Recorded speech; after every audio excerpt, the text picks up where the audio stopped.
اعوذ باللہ من الشیطان الرجیم بسم اللہ الرحمن الرحیم ان اللہ وملائکتہ یصلون علی النبی یا ایہا الذین آمنوا صلوا علیہ وسلموا تسلیما اللہم صلی علی سیدنا ونبینا وشفیعنا ومولانا محمد وعلی آل محمد وبارک وسلم۔ محترم خواتین و حضرات، السلام علیکم۔ پیام صبح کے ساتھ ایک بار پھر حاضر میں ہوں آپ کا میزبان انیق احمد۔ پیر، منگل، بدھ اور جمعرات 4 دن معزز علماء سے قرآن کریم کو سیکھنے کے دن ہیں، اور جمعہ اور ہفتہ 2 دن سوال و جواب، آپ کے سوالات، وقت کے ایک جید مفتی صاحب کے جوابات قرآن و سنت کی روشنی میں یہ ہوتا ہے پورے ہفتے، آپ اور ہم جانتے ہیں۔ آج کا دن قرآن کریم کی آیات پر گفتگو کا دن ہے۔ آج ہمارے ملک کے ممتاز عالم دین ہمیں بتائیں گے سورہ انعام کی آیات 129 اور 130 کے بارے میں اللہ کیا فرما رہا ہے۔ اللہ فرماتا ہے، اور اس طرح ہم آخرت میں ظالموں کو ایک دوسرے کا ساتھی بنائیں گے۔ آخرت میں ظالم ایک دوسرے کے ساتھی بنا دیے گئے ایک ساتھ نظر آ رہے ہیں۔ ایک سوال ہم یہ رکھیں گے اپنے محترم مہمان کی خدمت میں، کیا ایسا محسوس نہیں ہوتا ہمیں دنیا میں بھی کہ دنیا میں ظالم دوسرے ظالم کے ساتھ مل جاتا ہے اور مل کر منصوبہ سازی کرنے لگتے ہیں یہ، اور پھر یہ عدل کے نظام کو مٹانے رکھتے ہیں، ظلم کا نظام قائم کرنا چاہتے ہیں۔ سوال رکھیں گے۔ اللہ فرماتا ہے کہ یہ جو ایک دوسرے کے ساتھی ہم بنائیں گے، اس کی وجہ یہ ہے کہ اس کمائی کی وجہ سے جو وہ دنیا میں ایک دوسرے کے ساتھ مل کر کرتے تھے، دنیا میں کرتے رہے، آخرت میں اب انہیں سزا دی جا رہی ہے، اور ان کا نامہ اعمال ان کے ہاتھوں میں دے دیا گیا ہے۔ اس موقع پر اللہ ان سے یہ بھی پوچھے گا، اے گروہ ہے جن و انس، اب یہ اے گروہ ہے جن و انس، جن اور انس انسان، وما خلقت الجن والانس الا لیعبدون، اللہ تعالیٰ فرماتا ہے۔ کیا اللہ یہاں فرما رہا ہے کہ کیا تمہارے پاس خود تمہیں میں سے وہ پیغمبر نہیں آئے تھے جو تم کو میری آیات سناتے تھے اور اس دن کے انجام سے ڈراتے تھے؟ پیشی ہو رہی ہے جنوں کی بھی اور انسانوں کی بھی۔ تم میں کیا پیغمبر نہیں آئے تھے جو اس انجام سے ڈراتے تھے؟ اب سوال یہ پیدا ہوتا ہے کہ انسانوں میں تو پیغمبر نظر آتے ہیں ہمیں، ہم پڑھتے ہیں 1,24,000 کہا جاتا ہے، یعنی آدم علیہ السلام سے لے کر محمد مصطفیٰ احمد مجتبیٰ صلی اللہ علیہ وآلہ وسلم تک، تو یہ پیغمبر آتے رہے، تو کیا جنوں میں بھی پیغمبر آتے ہیں؟ یہ بھی ہم سوال رکھیں گے سیکھنے کے لیے اپنے معزز مہمان کی خدمت میں۔ پیغمبر آئے، تمہیں ڈرایا اس دن سے، اللہ تعالیٰ کے احکامات سناتے رہے، لیکن تم نے پاسداری نہیں کی، ادھر سے سنا ادھر غائب۔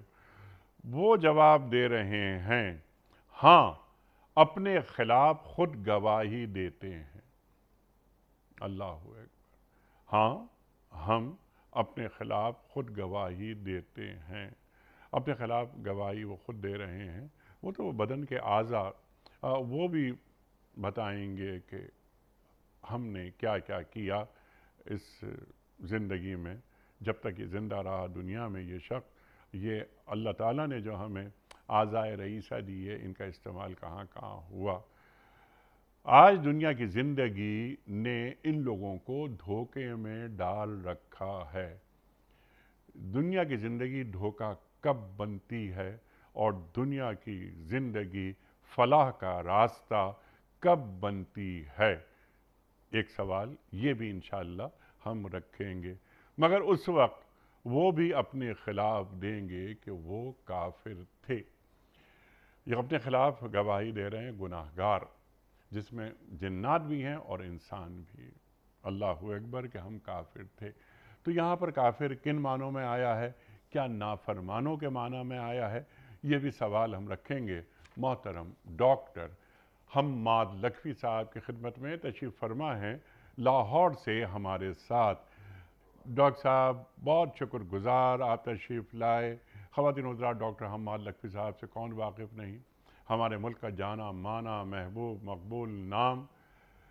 زندگی بھر بس لکھنا پڑھنا، مختلف یونیورسٹیز میں آپ پڑھاتے رہے، پنجاب یونیورسٹی کے ڈین تھے جب آپ کی ریٹائرمنٹ ہوئی، لیکن آج بھی بس تبلیغ دین، ابلاغ دین وابستہ اور قرآن کریم کے پیغام کو وہاں تک پہنچا رہے ہیں جہاں تک یہ پیغام ابھی تک نہیں پہنچا۔ محترم ڈاکٹر محمد حماد لکھوی صاحب کو خوش آمدید کہتے ہوئے پروگرام کا آغاز اللہ تعالیٰ کے بابرکت نام سے سورۃ الانعام آیات 129 اور 130۔ اعوذ باللہ من الشیطان الرجیم، بسم اللہ الرحمن الرحیم،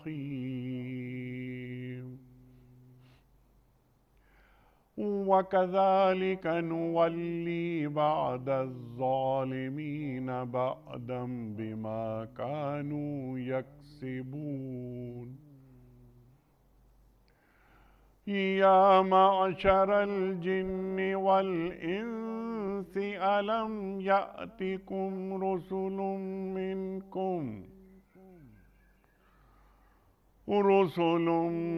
مِّنكُمْ يَقُصُّونَ عَلَيْكُمْ آيَاتِي وَيُنذِرُونَكُمْ لِقَاءَ يَوْمِكُمْ هَٰذَا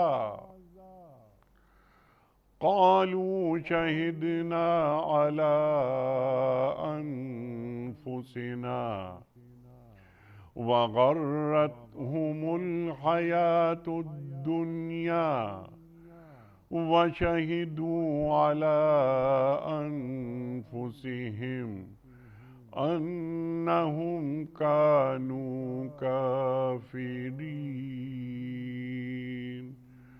صدق اللہ العظیم۔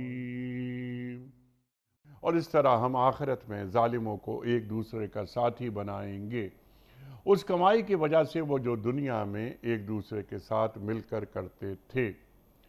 اس موقع پر اللہ ان سے یہ بھی پوچھے گا کہ اے گروہ جن و انس، کیا تمہارے پاس خود تم ہی میں سے وہ پیغمبر نہیں آئے تھے جو تم کو میری آیات سناتے تھے اور اس دن کے انجام سے ڈراتے تھے؟ وہ کہیں گے ہاں، اپنے خلاف ہم خود گواہی دیتے ہیں۔ آج دنیا کی زندگی نے ان لوگوں کو دھوکے میں ڈال رکھا ہے، مگر اس وقت وہ خود اپنے خلاف گواہی دیں گے کہ وہ کافر تھے۔ محترم ڈاکٹر حماد لکھوی صاحب کی خدمت میں اس سے پہلے کہ ہم رکھیں آج کے پروگرام کے حوالے سے پہلا سوال کوئز۔ کل کا سوال ہمارا یہ تھا کہ غزوہ خیبر کس سنہ ہجری میں ہوئی؟ درست جواب 7 سنہ ہجری میں۔ آج کا سوال نوٹ فرما لیجئے۔ قرآن کریم میں یوم البدر کو کس نام سے پکارا گیا ہے؟ یوم القیامہ یا یوم فتح یا یوم الفرقان؟ جو درست جواب آپ سمجھتے ہوں روانہ فرمائیے۔ ہمارے فون نمبرز ہیں 009221345270009۔ ہمارا دوسرا فون نمبر ہے 009221343000980۔ ہمارا ای میل ایڈریس ps@duniatv.tv۔ ہمارا واٹس ایپ نمبر 009232182509194۔ ڈاکٹر صاحب ارشاد فرمائیے، سورہ انعام کی آیت نمبر پہلے 129 پر بات کرواتے ہیں آپ سے۔ اللہ تعالیٰ فرما رہا ہے کہ ہم ظالموں کو آخرت میں ایک دوسرے کا ساتھی بنائیں گے۔ ارشاد۔ بسم اللہ الرحمن الرحیم۔ سورہ انعام جو ہے اس کے جو بنیادی موضوعات ہیں اس میں توحید ہے اور آخرت ہے، اور خاص طور پہ پھر اس میں جو شرک کرنے والے ہیں، جن لوگوں نے شرک کیا ان کو ڈرایا بھی گیا ہے اور ان کو وارننگ دی گئی ہے، انذار کیا گیا ہے،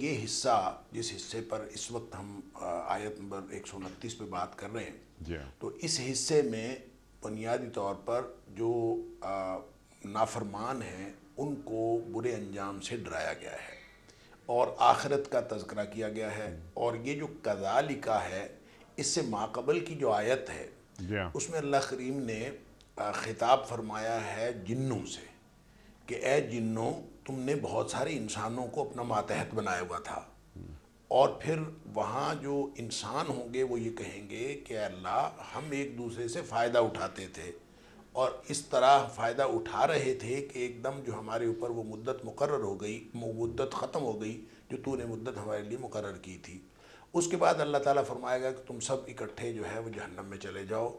گویا یہ ان مجرمین کی بات ہے، چاہے وہ جنوں میں سے ہوں اور چاہے وہ انسانوں میں سے ہوں، کیونکہ جو مکلف مخلوق ہے وہ انسان اور جن ہے. جیسا کہ آپ نے انٹرو میں حوالہ دیا وما خلقت الجن والانس الا لیعبدون، کہ اللہ نے بندگی کے لیے پیدا کیا ہے جنوں کو اور انسانوں کو. تو یہ بندگی کے لیے پیدا کیا ہے، اور جو پھر بندگی نہیں کرتے وہ پھر مجرمین ہیں، اور مجرمین کا انجام یہ ہے. تو یہاں سے ایک بات یہ بھی پتہ چلتی ہے کہ ان کا آپس میں کوئی تعلق ربنا استمتع بیننا، کہ ہم آپس میں ایک دوسرے سے فائدہ اٹھاتے تھے. تو یہ جو فائدہ اٹھانا ہے اس کا مطلب ہے دنیا میں کوئی ان کی باہمی دوستی تھی، آپس میں ایک دوسرے کا تعلق تھا، اور جنوں اور انسانوں کا آپس میں تعلق تھا. اس طرح اللہ تعالیٰ فرماتا ہے کہ کذالک نولی، اس طرح سے ہم ان کو آپس میں ان کو اکٹھا کر دیں گے ایک دوسرے کے ساتھ. اور یہ جو آپ نے ترجمہ کرتے ہوئے وقت یہ کہا کہ آخرت میں ہم اکٹھا کر دیں گے، یہ درست ترجمہ ہے. یہ ایک ڈائمنشن اس کی یہ ہے کہ یہ کہا جا سکتا ہے کہ آخرت میں اللہ تعالیٰ آخرت کے حوالے سے فرما رہا ہے، کیونکہ ماقبل کی آیت میں آخرت کی بات ہوئی ہے، تو یہ آخرت میں ہی اللہ تعالیٰ اکٹھا فرما دیں گے. لیکن جب بات ہوئی بما کانوا یکسبون کی، کہ ان کے کمائی کی وجہ سے، ان کے کرتوتوں کی وجہ سے جو کچھ انہوں نے دنیا میں کمایا، اس کی وجہ سے ان کو ہم اکٹھا کر دیں گے. اب جو نولی ہے اس کے معنوں میں یہ بھی شامل ہے کہ ایک دوسرے کے ساتھ اکٹھا کر دیں گے ان کو، دوست ایک دوسرے کے ساتھ یعنی ایک دوسرے کو دوست بنا دیں گے، یعنی وہ اکٹھے ہوں گے. تو یہ صرف آخرت میں تو ایک نتیجتاً ہے کہ یہ اکٹھے ہو جائیں گے. تو ابتداً اور عملاً یہ ہے کہ یہ دنیا میں اکٹھے تھے، دنیا میں ایک دوسرے سے کنیکٹڈ تھے، اور دنیا میں ایک دوسرے کو فائدہ دیتے تھے. اور اس کا تذکرہ بھی پچھلی آیت میں ہو گیا کہ دنیا میں جن لوگوں کا گویا ظالموں کا تعلق ظالموں سے ہوتا ہے، اور منافقوں کا تعلق منافقوں سے ہوتا ہے، اہل ایمان کا تعلق اہل ایمان سے ہوتا ہے. جیسے کہتے ہیں کہ کند ہم جنس با ہم جنس پرواز. تو قرآن سورہ توبہ کے اندر اللہ تعالیٰ نے فرمایا کہ جو منافقین ہیں، المنافقون والمنافقات بعضهم من بعض، جو منافقین ہوتے ہیں اور منافق مرد اور عورتیں ہوتی ہیں، یہ سب ایک دوسرے کے میں سے ہوتے ہیں. اور یامرون بالمنکر، یہ ایک دوسرے کو برائی کی دعوت دیتے ہیں، اور ایک جو معروف ہے اس سے منع کرتے ہیں. وینہون عن المعروف، یہ ان کا طریقہ یہ ہوتا ہے کہ بالکل الٹ چلتے ہیں اس اصول سے جو اصول ان کو بتایا گیا. پھر آگے سورہ توبہ میں ہی کچھ 2-4 آیات چھوڑ کر آگے اللہ کریم نے فرمایا کہ جو اہل ایمان ہیں، اہل ایمان مرد اور عورتیں، وہ آپس میں ایک دوسرے سے تعلق رکھتے ہیں. بعضهم اولیاء بعض، یہ ایک دوسرے کے دوست ہوتے ہیں. اور ان کا جو رویہ ہوتا ہے وہ یامرون بالمعروف وینہون عن المنکر کا ہوتا ہے، کہ وہ نیکی کا حکم دیتے ہیں، برائی سے منع کرتے ہیں. یقیمون الصلاۃ، نمازیں قائم کرتے ہیں، اور زکوٰۃ ادا کرتے ہیں، اور وہ اللہ کے سارے حکم مانتے ہیں. تو اس کا مطلب یہ ہے کہ جو مختلف طبقات ہیں وہ اپنے رویے اور اپنے کردار اور اپنے عمل کی وجہ سے ایک دوسرے کے ساتھ جڑے ہوئے ہوتے ہیں. اور یہ دنیا میں چونکہ جڑے ہوئے ہوتے ہیں اپنے اعمال کے اعتبار سے بھی بما کانوا یکسبون، تو پھر اسی وجہ سے نتیجتاً یہ آخرت میں اکٹھے ہو جائیں گے. ایک تو اس کا مفہوم یہ ہے، اور اس کا ایک مفہوم یہ بھی ہے کہ جب بما کانوا یکسبون، جس طرح کے اعمال ہوتے ہیں اس طرح کے لوگ ان کے اوپر مسلط کر دیے جاتے ہیں. کیونکہ ماقبل آیت میں جنوں کا انسانوں کے اوپر تسلط کی بات ہے، تو اس کا ایک مفہوم یہ بھی ہو سکتا ہے کہ جب انسان جو ہیں وہ برے اعمال کرتے ہیں تو ان کے اوپر جن مسلط ہو جاتے ہیں، اور جنوں کا تسلط جو ہے وہ ان کے اوپر ممکن ہو جاتا ہے. عام طور پہ انسانوں کے اوپر جنوں کا تسلط ممکن نہیں ہے، لیکن جب انسان کوئی ایسے اعمال کرے تو ان کے اوپر جنوں کا تسلط ہو جاتا ہے. جیسے اللہ کریم نے سورہ جن کے اندر یہ فرمایا کہ یہ جو بہت سارے لوگ ایسے تھے، کان رجال من الانس یعودون برجال من الجن، کہ بہت سارے ایسے انسان تھے جو جنوں سے اپنی حفاظت مانگتے تھے. تو جب جنوں سے حفاظت مانگتے تھے، اور اس کی تفصیل میں ہے کہ عرب جو ہیں ان کے ہاں یہ بات مشہور تھی دور جاہلیت میں کہ ہر وادی کا ایک جن سردار ہوتا ہے، لہذا جب بھی آپ جس وادی میں جائیں تو جا کے اس جن کی پناہ میں آ جائیں. تو وہ جا کے کہتے تھے باقاعدہ کہ میں اس جن کی پناہ میں آتا ہوں. تو قرآن کہتا ہے فزادہم رہاقا، اس بات نے جنوں کی سرکشی کے اندر اضافہ کر دیا. گویا جن جو ہیں وہ مزید سرکش ہو جاتے ہیں، اور ان کا تسلط ہو جاتا ہے. تو یہ باہمی جو فائدے کی بات ہے جنوں اور انسانوں کی، گویا یہ بھی اسی کی ایک کڑی ہے کہ آپس میں یا تو جن ان کے اوپر مسلط ہو جاتے ہیں یا جنوں کے ساتھ ان کا تعلق ہو جاتا ہے. اور یہ جو ہم سمجھتے ہیں دنیا میں جو عملیات کرنے والے عاملین جو ہیں، جنوں کے عمل کرنے والے، وہ کہتے ہیں کہ ہم نے حمزاد قابو کیا ہوا ہے، جن قابو کیا ہوا ہے. تو اصل میں جن سرکش ہیں. وہ جب انسانوں کے ساتھ دوستی لگاتے ہیں تو اس میں زیادہ فائدہ انہی کا ہوتا ہے، اور آپس میں یہ کیا کن کن باتوں میں یہ ایک دوسرے کو فائدہ دیتے ہیں اس کی ایک لمبی تفصیل ہے. لیکن ایک مفہوم اس کا یہ ہے کہ جن جو ہیں وہ انسانوں کے اوپر مسلط ہو جاتے ہیں. اور تیسرا اور آخری مفہوم اس کا یہ ہے کہ دنیا میں جو شخص جیسے اعمال کرتا ہے، بما کانوا یکسبون، جس طرح کے لوگوں کے اعمال ہوتے ہیں اس طرح کے لوگ ان کے اوپر مسلط ہو جاتے ہیں. گویا ظالموں کو کوئی بڑا ظلم کرنے والا ان کے اوپر مسلط ہو جاتا ہے. جو عوام الناس ظلم کرتے ہیں ان کے اوپر ظالم حکمران آ جاتے ہیں. لہٰذا وہ جو کہا جاتا ہے مقولہ ہے اعمالکم عمالکم، جس طرح کے تمہارے اعمال ہوں گے اسی طرح کے تمہارے حکمران ہوں گے. تو گویا بما کانوا یکسبون، جس طرح کے اعمال ہیں اسی طرح کے حکمران آ جاتے ہیں. لہٰذا دنیا میں تسلط ہو یا دنیا میں ایک دوسرے کی دوستی ہو، یہی وہ دوستیاں ہیں اور یہی ایک دوسرے کے ساتھ وہ تعلق ہے جو قیامت والے دن نتیجے کے طور پر سامنے آئے گا. اور یوں اللہ تعالیٰ ان کو اکٹھا کر کے اللہ تعالیٰ معاف فرمائے، مجرموں کو اللہ تعالیٰ جہنم میں پھینک دے گا ان کے اعمال کی وجہ سے. یہ ہے ان آیات کا اوور ویو جو میں سمجھتا ہوں اور میں نے عرض کر دیا. سبحان اللہ، سبحان اللہ، سبحان اللہ، اللہ اکبر. اچھا ڈاکٹر صاحب، دنیا میں بھی ظالم کا ساتھی، تو یوم آخرت حشر کے دن بھی اللہ تعالیٰ ظالموں کا ساتھی بنا رہا ہے. ڈاکٹر صاحب، نولی، آپ نے یہ قرآن کریم کی اس آیت کا جو آج زیر بحث ہے، آپ نے ایک لفظ بیان فرمایا. تو کیا اگر ہم یہ کہیں، یعنی آپ سے سیکھنے کے لیے، کہ یہاں ظالم کا مولا ہو جاتا ہے اور اللہ تعالیٰ، یعنی ہمارا مولا تو اللہ ہے نا، تو اللہ تعالیٰ پھر کیا کرتا ہے کہ ان ظالموں کو اپنی سرپرستی سے خارج کر دیتا ہے؟ دیکھیں بالکل ایسا ہی ہے. اصل میں واللہ یولی جو ہوتا ہے اس کا معنی دوست ہونا بھی ہوتا ہے. اس کا مطلب کسی کا ہم اثر ہونا بھی اور ہم وطن ہونا بھی اس کا مطلب ہوتا ہے. اور اس کا مطلب یہ بھی ہوتا ہے کہ کوئی شخص کسی کے زیر تسلط ہو، ماتحت ہو. مولا جو ہے وہ سربراہ کو بھی کہا جاتا ہے، مولا کسی کے جو ہے غلام یا ماتحت کو بھی کہا جاتا ہے. اس کے مختلف معنی ہیں، لیکن بہرحال جب ہم جن معنوں میں ہم اللہ تعالیٰ کو مولا کہتے ہیں اور قرآن میں استعمال ہوا انت مولانا، کہ اللہ ہمارا مولا ہے، تو اس اعتبار سے جب یہ ظالموں کے ساتھ اپنا تعلق جوڑتے ہیں تو بالکل یہ درست بات ہے کہ پھر اللہ تعالیٰ کی ماتحتی سے یہ لوگ نکل جاتے ہیں اور یہ لوگ شیطان کی ماتحتی میں چلے جاتے ہیں. اور پھر اسی بات کا جو ہے ان کو سزا بھگتنی پڑے گی، عذاب بھگتنا پڑے گا قیامت والے دن. سبحان اللہ، سبحان اللہ. اور یہ وہ لوگ ہیں کہ جو نافرمان ہیں، اللہ تعالیٰ ان کی بات کر رہا ہے. ظلم، اور ظلم سے بڑا کیا گناہ ہو سکتا ہے؟ یعنی عدل کے خلاف ان کے اعمال جاری رہے. تو جو جنتی ہیں ان کے لیے دارالسلام. بالکل صحیح ہے کہ جو جنتی ہیں، جیسے میں نے عرض کیا کہ سورہ توبہ کی آیت نمبر 71 کے اندر اللہ تعالیٰ فرماتا ہے کہ مومن مرد اور مومن عورتیں جو ہیں ایک دوسرے کے دوست ہوتے ہیں اور ان کا باہمی جو مفادات ایک جیسے ہوتے ہیں. سب آخرت کو چاہ رہے ہوتے ہیں، سب آخرت کے لیے عمل کر رہے ہوتے ہیں اور آخرت کو مد نظر رکھ کے اللہ کو راضی کرنا ان کا مقصد ہوتا ہے. یامرون بالمعروف ینہون عن المنکر، ان کا کردار یہ ہوتا ہے کہ نیکی کا حکم دیتے ہیں، یہ برائی سے منع کرتے ہیں، نماز کا نظام قائم قائم کرتے ہیں، زکوٰۃ کا نظام قائم کرتے ہیں، جب یہ سب کچھ کرتے ہیں یہ لوگ جنت میں چلے جاتے ہیں۔ تو جس طرح کے لوگوں کے ساتھ ملتے ہیں، گویا اچھے اچھوں کے ساتھ ملیں گے، برے برے لوگوں کے ساتھ ملیں گے۔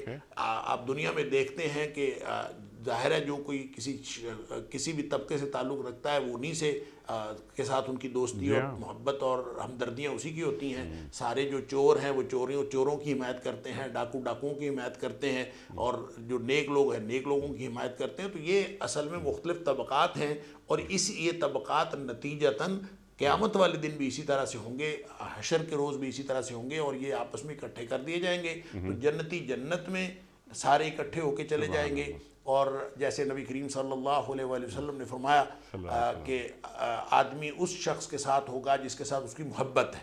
تو جن کے ساتھ محبتیں ہیں تو یہ محبتیں قیامت والے دن ایک رزلٹ بن کے سامنے آ جائیں گی، المرء مع من احب، کہ جس سے وہ محبت رکھتا تھا تو اسی قیامت والے دن اس کو اسی کا نتیجہ مل جائے گا۔ اور یہ مومن جو ہیں یہ آپس میں ان کی محبت ان کو جنت میں لے جائے گی، اور جو کافر ہیں ان کی آپس کی محبت ان کو جہنم میں لے جائے گی۔ سبحان اللہ، سبحان اللہ۔ تو اللہ تعالیٰ فرما رہا ہے کہ تم گناہ سمیٹنے میں تم ساتھ ساتھ تھے، تو اب سزا پانے میں بھی تم ساتھ ساتھ رہو۔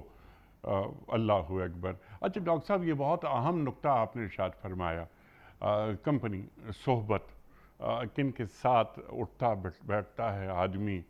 آپ نے وہ فرما دیا تھا ابھی، بڑی اچھی بات، کہ کند ہم جنس با ہم جنس پرواز، کبوتر با کبوتر باز با باز۔ تو اب کونوا مع الصادقین، اللہ قرآن کریم میں ارشاد فرما رہا ہے۔ ڈاکٹر صاحب ارشاد فرمائیے اور ہمیں تعلیم فرمائیے کہ بہترین صحبت کسے کہتے ہیں، اور اس کی کیا اہمیت ہے تربیت اولاد کے حوالے سے، اور تربیت اولاد ہی کیا، ہمیں اپنی تربیت کے حوالے سے بھی ہمیں کن لوگوں میں اٹھنا بیٹھنا چاہیے، کن نشستوں کو اٹینڈ کرنا چاہیے، کہاں سے غیر حاضر ہونا چاہیے، تاکہ ہماری شخصیت کی جو تعمیر ہو وہ دینی خطوط پر ہو، کیونکہ خیالات اچھے، نفسیات اچھی، بندے کے اندر وہ خوبیاں پیدا ہو جاتی ہیں ایک اچھے کمپینین سے، یا ایک اچھے مربی سے۔ وہ دوست، یعنی دوست کے راستے پر ہوتا ہے نا، تو ایک دوست سے آدمی کیا کیا سیکھتا ہے۔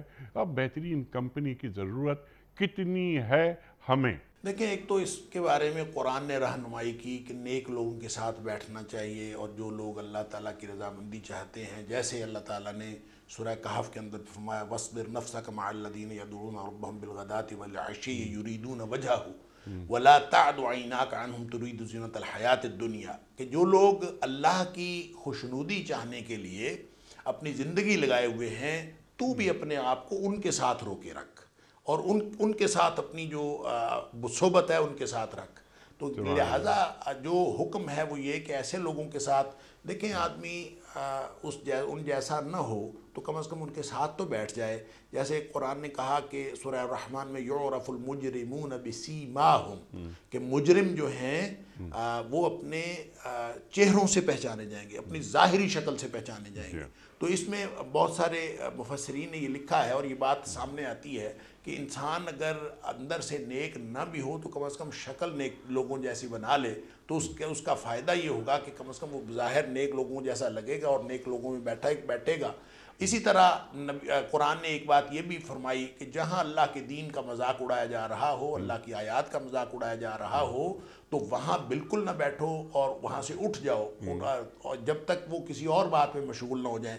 گویا ایسی مجلسوں سے اجتناب کرنا بڑا ضروری ہے جس میں اللہ اور اس کے رسول صلی اللہ علیہ وسلم کے احکام کا مذاق اڑایا جا رہا ہو، ان کی خلاف ورزی کی جا رہی ہو، اور ان سے بھی ترک تعلق کرنا یہ بہت ضروری ہے۔ اور جو ایمان کی علامت کے طور پر یا ایمان کے تقاضے کے طور پر نبی پاک صلی اللہ علیہ وآلہ وسلم نے فرمایا کہ تم میں سے جو کوئی بھی مومن ہے وہ فمن رأى منکم منکرا فلیغیرہ بیدہ، جو بھی کوئی شخص جو مومن ہے اس کے پاس اگر قوت نافذہ ہے تو برائی کو دیکھے تو اس کو دور کر دے، ہاتھ سے ہٹا دے۔ نہیں کر سکتا تو کم از کم زبان سے کہے، اور اگر زبان سے بھی نہیں کہہ سکتا تو کم از کم دل سے برا سمجھے۔ اور فرمایا وذالک اضعف الایمان، یہ ایمان کا سب سے کمزور درجہ ہے۔ کیا مطلب کہ کم از کم ایسی مجالس، ایسی محافل نوافل، ایسے کام، ایسے امور جو اللہ اور اس کے رسول صلی اللہ علیہ وسلم کی نافرمانی کے ہیں، آپ ان کو روک نہیں سکتے، آپ ان کو کہہ نہیں سکتے، آپ ان کو ختم نہیں کر سکتے، تو کم از کم برائی کے ساتھ آپ کمفرٹیبل نہ ہوں، آپ ان سے الگ ہو جائیں۔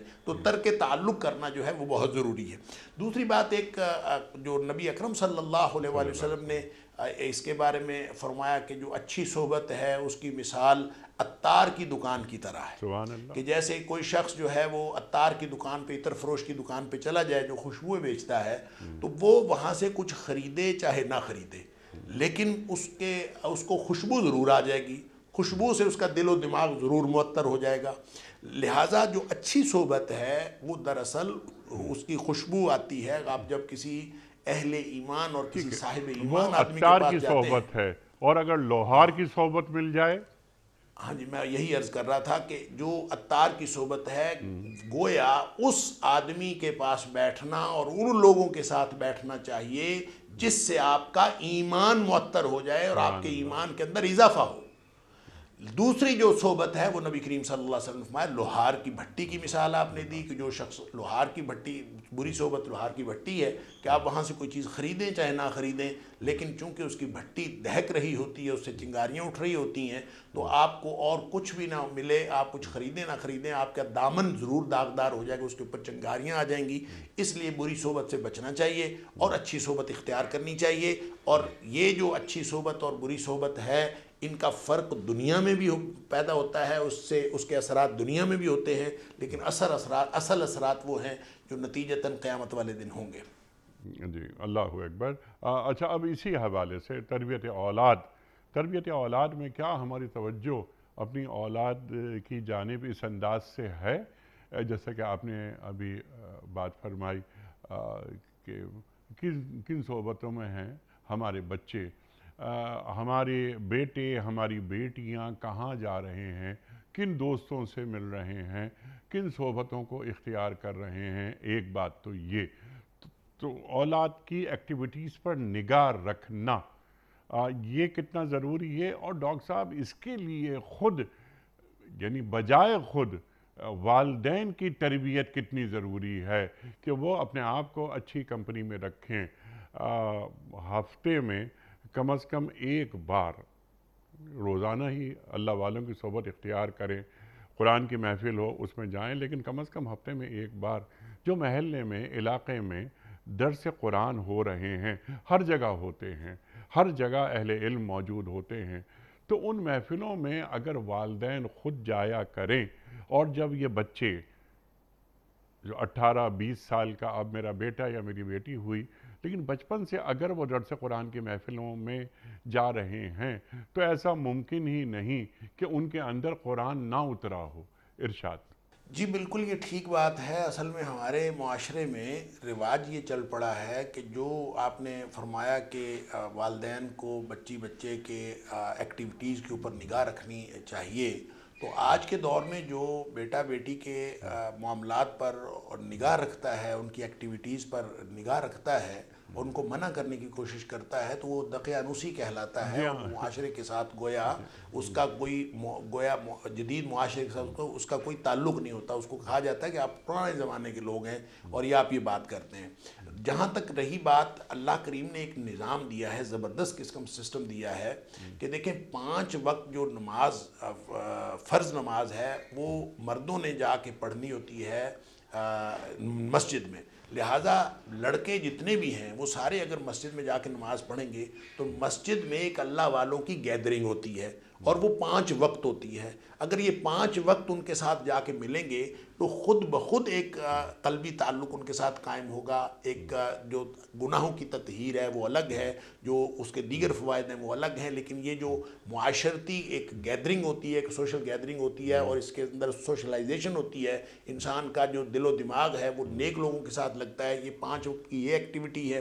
پھر ہفتے بعد جو جمعے کا اجتماع ہے، اس سے بڑا درس اور ہے ہی کوئی نہیں۔ اور جمعہ اصل میں اس کا مقصد ہی یہ ہے کہ کوئی شخص جو باقی 7 دن جو ہے پھر رہا ہے اپنے سارے معاملات میں، دنیا کے معاملات میں، تو ایک دن مسجد میں سارے اکٹھے ہوں، ان کو اس طرح کی گفتگو سنائی جائے اور اس طرح کی گفتگو ان کے ساتھ کی جائے جو ان کے ایمان کے اندر تازگی کا باعث بنے۔ لہٰذا جمعہ ہوتا ہی وہ ہے جس کے بعد انسان اپنی ایمان میں تازگی محسوس کرے، کہنے والا بھی اپنے ایمان میں تازگی محسوس کرے اور جو سننے والا ہے وہ بھی اپنے ایمان میں تازگی محسوس کرے۔ اگر تزکیہ نفس نہیں ہوتا، اگر ایمان میں کوئی ہلچل نہیں مچتی، تو اس کا مطلب یہ ہے کہ ہمارے جمعے بھی ہمارے اصل مقصد جو ہے پورا نہیں کر رہے۔ اس پہ بھی ایک لمبی بحث ہے، ایک اور کہانی شروع ہو جائے گی کہ کس طرح کے لوگ جو ہیں ہمارے امام بن گئے ہیں، کس طرح کے لوگ خطیب بن گئے ہیں، اور کس طرح کے لوگوں نے ممبر سنبھال لیے ہیں، اور کون لوگ جو ہیں وہ اب لوگ کس طرح کی باتیں کرتے ہیں۔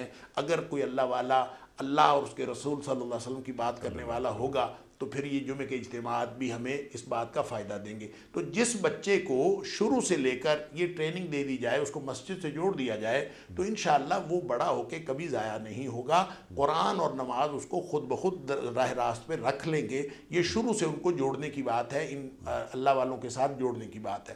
رہی بچیوں کی بات، تو بچیوں کی تربیت میں بھی نماز کا بڑا رول ہے، اور ان کو اگر اس طرح کی جو غیر محرم کا اختلاط ہے اس سے منع کیا جائے، محرم اور غیر محرم کا شعور دیا جائے، تو بہت سارے مفاسد سے بچا جا سکتا ہے۔ ابھی پاکستان کے اندر اس وقت بڑی بحث ہے، خاص طور پہ ایک جج کے فیصلے کے بعد لیو ان ریلیشن شپ جو ہے اس کے بارے میں بہت گفتگو کی جا رہی ہے، اور ایک جج نے ریمارکس دیے ہیں اس نور مقدم کیس کے حوالے سے کہ وہ چونکہ لیو ان ریلیشن شپ ہے، بہت سارے مفاسد کی جڑ ہے، تو چونکہ ہماری وہ سوسائٹی جو اپنے آپ کو ایلیٹ کلاس کہتی ہے، وہ ایلیٹ کلاس کے اندر لیو ان ریلیشن شپ ایک بڑی کامن سی بات ہے، ایک عام سی معاملہ ہے، لہٰذا ان کو یہ بہت اچھے نہیں لگے ان کو جج صاحب کے ریمارکس، لہٰذا ان کا خیال یہ ہے کہ یہ ایسا نہیں کہنا چاہیے، یہ لوگوں کی پرائیویٹ لائف کے اوپر ایک پابندی اور قدغن عائد کرنے والی بات ہے۔ تو بات اصل میں یہ ہے کہ جب ہمارا شعور اس قدر بگڑ جائے کہ وہ حرام تعلقات لیو ان ریلیشن شپ یا نئی اصطلاحات کے تحت جائز قرار پا جائیں، تو پھر آپ سمجھ لیں کہ معاشرے کو بگاڑ سے کوئی نہیں بچا سکتا، یعنی اور یہ پھر معاشرہ زنا بالرضا جرم نہیں ہے، بالکل زنا ایسے، بالجبر وہ جرم ہے۔ بالکل ایسا، اللہ اکبر، یعنی نوبت وہیں جا رسید۔ اب یہ گفتگو ہونے لگی ہے، اگر آپس میں یعنی ایک انڈرسٹینڈنگ کے ساتھ کوئی گناہ ہو رہا ہو تو وہ گناہ ہی نہیں ہے، تو یہ اپنے قوانین لوگ گھڑ لیتے ہیں کہ بھئی سوسائٹی ہی ایسی ہے، لیکن والدین کی ایک سخت نگاہ ہونی چاہیے اولاد اصل میں پر۔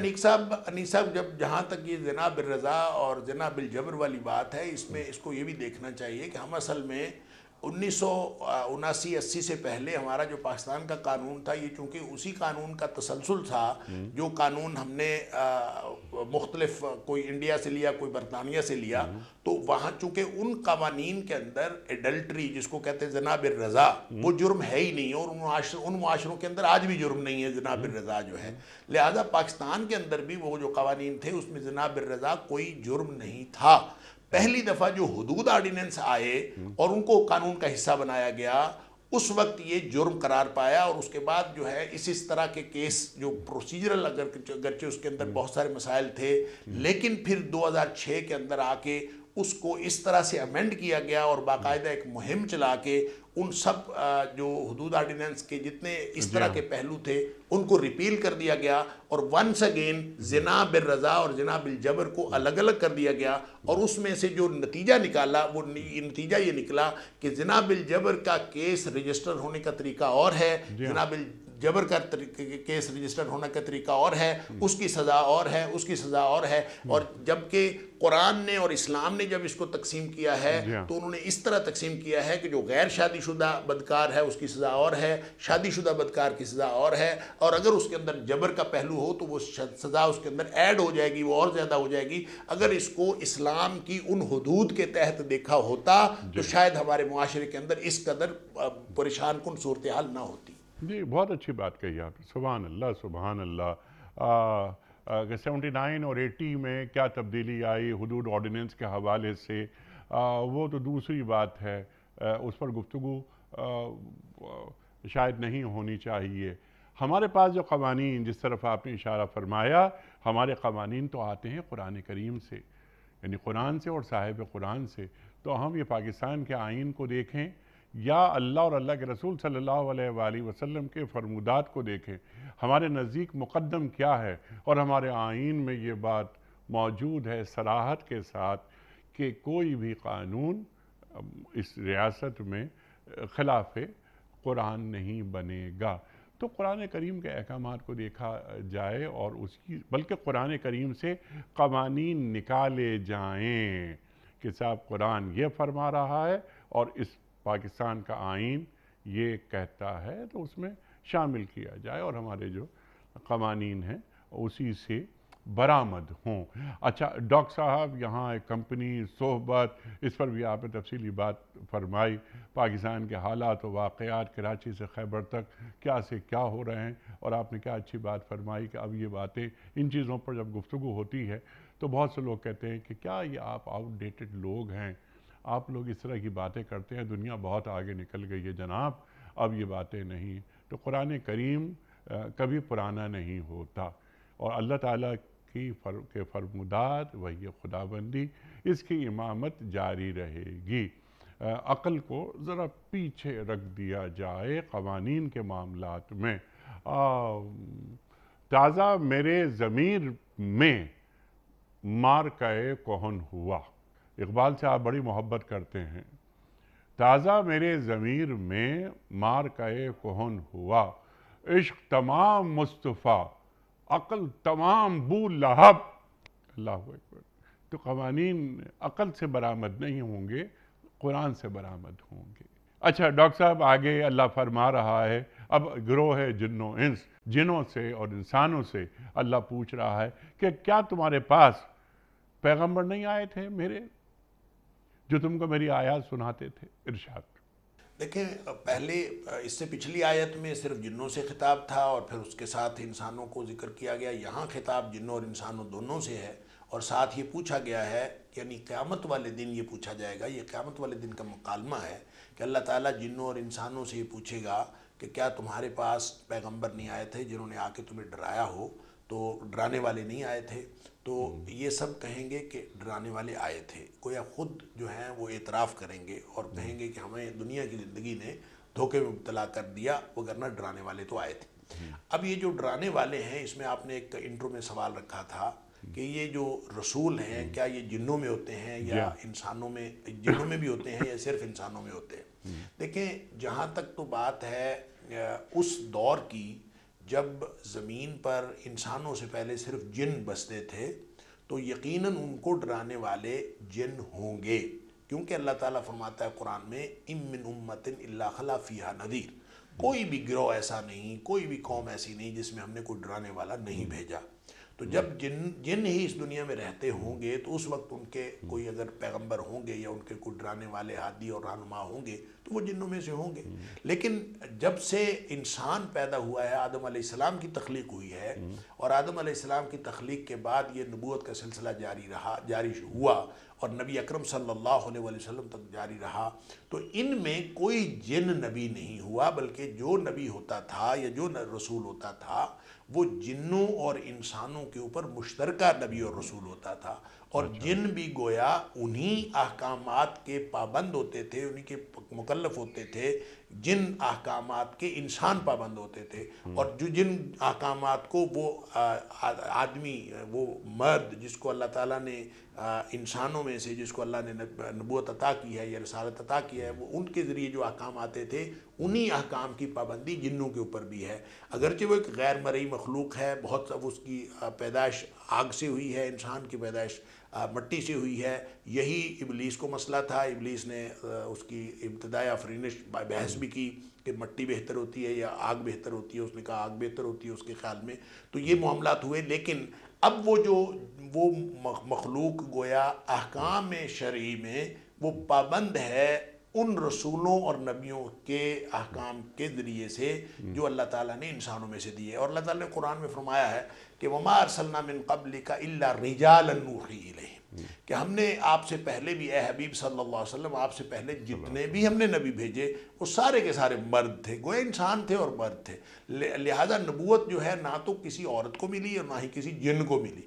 کیوں نہیں ملی؟ یہ اللہ تعالیٰ کی حکمتیں اللہ جانتا ہے۔ بہت سارے ایسے فوائد اور ایسے بظاہر حکمتیں نظر آتی ہیں کہ بہت ساری چیزیں ہیں جو اللہ تعالیٰ جنوں کو دے دیتا تو اس سے بہت سارے مسائل ایسے تھے جو انسانوں کے لیے پیدا ہو سکتے تھے. اسی طرح اللہ تعالیٰ خواتین کو نبوت دے دیتا تو بہت سارے ایسے مسائل تھے جو پیدا ہو سکتے تھے. لہٰذا اللہ اپنی حکمتوں کو خوب جانتا ہے اور اللہ کی جتنا حکیم کوئی نہیں دنیا میں. لہٰذا اللہ نے اپنی حکمت بالغہ کے تحت انسانوں اور انسانوں میں سے مردوں کو ہی نبی بنایا اور انہی کے ذریعے اللہ تعالیٰ نے وہ سارے احکام دیے. قرآن حکیم میں سورہ جن کے اندر اور پھر سورہ احقاف کے اندر اس بات کا تذکرہ ہے کہ اللہ کریم نے جنوں کو بھی یہی قرآن ان کے لیے بھی اترا اور جنوں نے قرآن سنا اور پھر وہ اس کے اوپر ایمان لائے. لہٰذا جو ایماندار جن ہیں وہ بھی جنوں میں سے ہیں اور جنوں میں سے کوئی اسی طرح سے بے ایمان اور کافر بھی لوگ ہیں. اور اسی طرح جیسے انسانوں میں سے کافر اور مسلمان ہوتے ہیں اسی طرح جنوں میں سے بھی ہیں اور اسی طرح ہی وہ اپنے انجام کو پہنچیں گے. جس طرح سے انسان جو ہیں اچھے انسان جنت میں جائیں گے اور برے انسان جہنم میں, تو جنوں کے ساتھ بھی یہی معاملہ ہے. لیکن رسالت و نبوت جو ہے وہ صرف انسانوں میں اور مردوں میں آئی. رسالت صرف انسانوں میں اور مردوں میں. اچھا ڈاکٹر صاحب, لقد کان لکم فی رسول اللہ اسوۃ حسنہ, اللہ قرآن کریم میں فرماتا ہے بہترین جو نمونہ ہے وہ سرکار دو عالم صلی اللہ علیہ وآلہ وسلم کی ذات اقدس میں موجود ہے قیامت تک کے لیے. تو جو انسانوں کے لیے ایک یہ جو اسوہ رسول کریم صلی اللہ علیہ وآلہ وسلم موجود ہے جو بہترین نمونہ ہے, تو کیا جنوں کے لیے بھی اسوہ رسول کریم صلی اللہ علیہ وآلہ وسلم بہترین نمونہ ہے؟ بالکل, نبی اکرم صلی اللہ علیہ وسلم کی حیات طیبہ ہی بہترین نمونہ ہے اور جنوں کے لیے بھی ہے اور انسانوں کے لیے بھی ہے.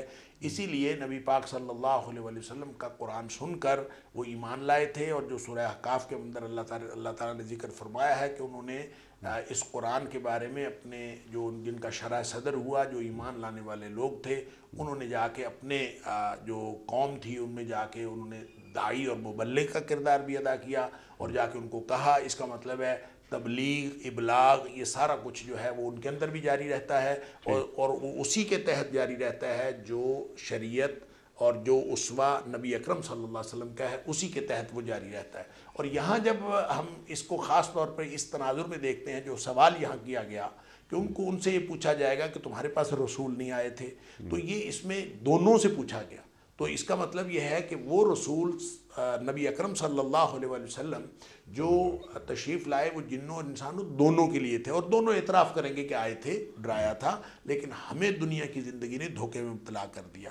یہی وہ بات ہے جو سورہ ملک میں بھی اللہ کریم فرماتا ہے کہ جب کلما القی فیہا فوج سألہم خزنتہا الم یاتکم نذیر, کہ جب ان کے گروہ در گروہ جہنم میں ڈالے جا رہے ہوں گے تو جب یہ گیٹ پہ پہنچیں گے اس کے دروازے پہ پہنچیں گے تو ان کے دربان پوچھیں گے تمہارے پاس کوئی ڈرانے والا نہیں آیا تھا؟ اتنی خوفناک اور اتنا بڑا عذاب ہے, اللہ تعالیٰ معاف فرمائے, تو کسی نے ڈرایا نہیں ہے.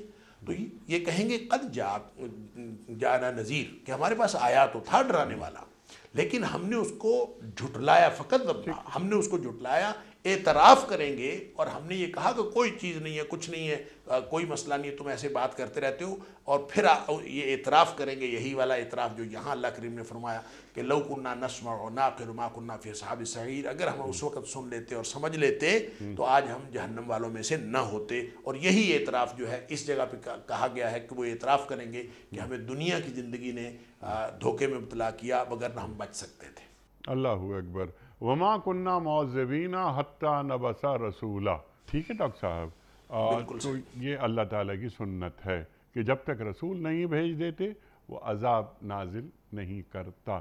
اچھا ڈاکٹر صاحب, یہ تو اب سوال ایک یہ بنتا ہے کہ یہ وما کننا معذبین حتی نبعث رسولا, کیا یہ انسانوں کے لیے ہے یہ آیت یا یہ جنوں کے لیے بھی ہے؟ دیکھیں, جو مکلف ہے اس کے لیے یہ آیت ہے. تو یعنی انسان اور جن دونوں, اگر جن اور انسان دونوں مکلف ہیں تو دونوں کے لیے یہ قانون ہے. آپ نے فرمایا دونوں مکلف ہیں. دونوں مکلف ہیں, یہی میں عرض کر رہا ہوں, جب دونوں مکلف ہیں تو پھر دونوں کے لیے ہے. یہ دیکھیں بات یہ ہے کہ جب کسی کو, یہ ہم انگریزی میں یہ کہتے ہیں کہ ignorance of law is no excuse. یہ ہمارے یہاں دنیا کے قانون کے حوالے سے ایک مقولہ کہا جاتا ہے کہ جو قانون سے عدم واقفیت ہے یہ بہانہ کوئی نہیں ہے. اچھا, اللہ کریم نے جو قانون بنایا ہے اس میں عدم واقفیت بہانہ ہے. یعنی ignorance of law is excuse. اگر کسی کے پاس وہ پہنچا ہی نہیں پیغام ٹھیک ہے، اور پھر اللہ تعالیٰ اس کو عذاب میں مبتلا کر دے تو یہ کبھی اللہ کا کام نہیں، اللہ کا قانون یہ نہیں ہے. اللہ کا قانون یہ ہے کہ اللہ تعالیٰ پہلے حجت کلیئر تمام کر کرتا دی ہے آپ نے ڈاکٹر صاحب یہ بات کہ پھر اس کے قرآن بعد کرتا ہے. لہٰذا حتیٰ نبعث رسولہ جو ہے یہ سب کے لیے ہے. اللہ تعالیٰ ہر قوم کو، جس کو جب تک جنوں اور انسانوں کو اللہ تعالیٰ ان تک پیغام نہیں پہنچاتا اس وقت تک ان کے اوپر عذاب نازل نہیں کرتا. ٹھیک ہے، انسانوں اور جنوں دونوں پر یہ آیت لاگو یہ دونوں ہوتی پر، جی ہے. بالکل صحیح. ٹھیک ہے ڈاکٹر صاحب کنکلوڈ فرما دیجئے. اور آخری بات، وہ اپنے خلاف خود گواہی دے رہے ہیں جو نافرمان ہیں، اور وہ یہ کہتے ہیں کہ ہاں ہم اپنے خلاف خود گواہی دیتے ہیں کہ رسول آئے تھے لیکن ہم نے نافرمانی کی، بلکہ ان کی تکذیب تک کر ڈالی اور ہم عذاب خدابندی کے مستحق ٹھہرے. آخری بات، آج دنیا کی زندگی نے ان لوگوں کو دھوکے میں ڈال رکھا ہے. دنیا کی زندگی یہ دھوکے میں کیسے ڈھل جاتی ہے؟ اور کیا ایسا نہیں ہے، یہ تو ہم بات کر رہے ہیں گناہ گاروں کی، کفار کی، جو اپنے خلاف جو گواہی خود دے رہے ہیں، اپنے گناہوں کا اقرار کر رہے ہیں، کیا یہ آیت ہم پر لاگو نہیں ہوتی کہ دنیا کی زندگی نے ہم سب کو دھوکے میں ڈال رکھا ہے بائی اینڈ لارج؟ دیکھیں، جس کو دنیا کی زندگی نے دھوکے میں ڈالا ہے، اس کا مطلب یہ ہے کہ وہ اپنے آپ کو خسارے میں ڈال چکا ہے. ٹھیک ہے، قرآن نے صاف فرمایا والعصر ان الانسان لفی خسر، ہر انسان خسارے میں. لیکن وہ بچیں گے جو 4 طرح کے مراحل سے وہ نکلیں گے. الا الذین آمنوا وعملوا الصالحات وتواصوا بالحق وتواصوا بالصبر. اگر یہ چاروں باتیں ہوں گی، یہ انفرادی اور اجتماعی کردار اس طرف اس رنگ میں ڈھلا ہوگا تو پھر دھوکے سے بچا جا سکتا ہے. اس کا مطلب یہ ہے کہ دھوکہ سب کے لیے ہے، لیکن دھوکہ کھانا یا نہ کھانا یہ 2 الگ الگ باتیں ہیں. دنیا دھوکہ تو ہے، جیسے اللہ تعالیٰ فرماتا ہے اِنَّا جَعَلْنَا مَا عَلَى الْأَرْضِ زِينَةً لَهَا. یہ جو دنیا کو خوبصورت بنایا یہ ہم نے خود بنایا ہے. اس لیے بنایا ہے لِنَبْلُوَهُمْ أَيُّهُمْ أَحْسَنُ عَمَلًا، تاکہ ہم ان کا امتحان کریں کہ کون اچھے عمل کرنے والا ہے. دنیا خوبصورت نہ ہوتی اور دنیا دھوکہ نہ ہوتی تو لوگ جو ہیں ان کا امتحان کیسے ہوتا؟ امتحان اس لیے ہے کہ ایک طرف اللہ تعالیٰ نے دنیا کو خوبصورت بنایا ہے اور ایک طرف جنت کا اللہ تعالیٰ نے وعدہ کیا ہے، اور پھر اللہ تعالیٰ نے اس بات کا امتحان کیا ہے کہ کون اللہ کو یاد رکھتا ہے اس دنیا میں رہتے ہوئے بھی، اور اس دنیا میں رہتے ہوئے بھی اللہ کی خوشنودی کو اپنا مقصد بناتا ہے، اور کون صرف دنیا کے حصول کو اپنا مقصد بنا لیتا ہے. بالکل ترجیحات کیا ہیں اس کی. اچھا ڈاکٹر صاحب، ایک سوال بھی ذہن میں آ رہا ہے اسی آیت کے ذیل میں، یہ بھی ہمیں آپ تعلیم کر دیجئے کہ دنیا سے بے رغبتی کیسے پیدا کی جا سکتی ہے؟ دیکھیں، یہ دنیا سے بے رغبتی اس صورت میں پیدا ہوتی ہے جب انسان اللہ تعالیٰ کی طرف دھیان دیتا ہے، آخرت کو ترجیح بناتا ہے. پھر دنیا، دیکھیں نبی اکرم صلی اللہ علیہ وآلہ وسلم نے فرمایا دلوں کو زنگ لگ جاتا ہے. دلوں کو زنگ لگتا ہے تو ظاہر ہے انسان کی تھنکنگ مختلف ہو جاتی ہے، انسان کی سوچ مختلف ہو جاتی ہے، مائنڈ سیٹ بدل جاتا ہے. تو پوچھا گیا کہ جب زنگ لگ جاتا ہے تو کیا اس کو ٹھیک کیا جا سکتا ہے؟ کیا ہم درست طریقے سے اپنی سوچیں، اپنا معاملات، ذہن، عمل، اپنا ٹریک ٹھیک کر سکتے ہیں؟ فرمایا ہاں ہو سکتا ہے. کیسے؟ فرمایا کثرت ذکر الموت و تلاوت القرآن. موت کو زیادہ زیادہ یاد رکھنا اور قرآن کو پڑھتے جانا. اور تلاوت قرآن کا مطلب صرف قرآن کو پڑھنا، قراءت القرآن نہیں ہوتا، بلکہ تلاوت قرآن کا مطلب ہوتا ہے اس کو پڑھو بھی اور اس کے پیچھے بھی چلو. سبحان اللہ، سبحان اللہ. اور آج ہم کن چیزوں میں مبتلا ہیں؟ یعنی حب الدنیا اور کراہیت الموت. اللہ اکبر. ڈاکٹر صاحب، بہت ساری باتیں مزید ہو سکتی تھیں لیکن وقت یہاں مکمل ہوا ہمارے آج کے پروگرام کا. آپ کا بڑا شکر گزار، بڑا ممنون. آج بھی ہم نے آپ سے بہت سیکھا. ڈاکٹر حماد لکھوی صاحب کے ہم سب شکر گزار ہوتے ہیں جب بھی وہ تشریف لاتے ہیں. وقت مکمل ہو گیا پروگرام کا، تو آخری حصے میں کوئز ہوتا ہے. کل کا سوال یہ تھا کوئز کمپٹیشن میں کہ غزوہ خیبر کس سنہ ہجری میں ہوئی؟ درست جواب 7 سنہ ہجری میں. آج کا سوال نوٹ فرما لیجئے. قرآن کریم میں یوم البدر کو کس نام سے پکارا گیا ہے؟ یوم القیامہ، یوم فتح یا یوم الفرقان؟ جو درست جواب آپ سمجھتے ہوں روانہ فرمائیے۔ ہمارے فون نمبرز ہیں 009221345270009۔ ہمارا دوسرا فون نمبر ہے 009221345000980۔ ہمارا ای میل ایڈریس ps@duniatv.tv۔ ہمارا واٹس ایپ نمبر 009232182509194۔